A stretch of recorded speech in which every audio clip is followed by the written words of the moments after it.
I think extremely important. I would say, depending on the environment you're working in, would tailor the relationship. So for example, within football I do think it's quite important, and I think at times the psychologist might have a better understanding of, sounds quite cliche, but what makes that person tick. How do you engage with them? How do you confront them on certain things? How do you monitor their behaviour? And how are they held accountable maybe?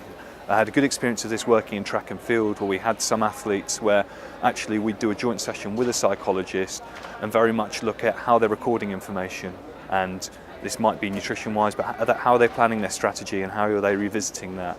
So I think actually it can have a crucial relationship.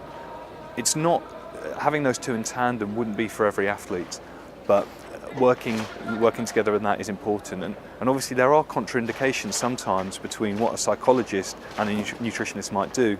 And a classic example might be on a competition day, if a player is seeing the psychologist and just working on some things about their routine before the match, that needs to go hand in hand with actually timings for nutrition, because depending on the sport we can be quite prescriptive in terms of the timings they might take foods or products leading up, and the psychologist needs to be aware of this.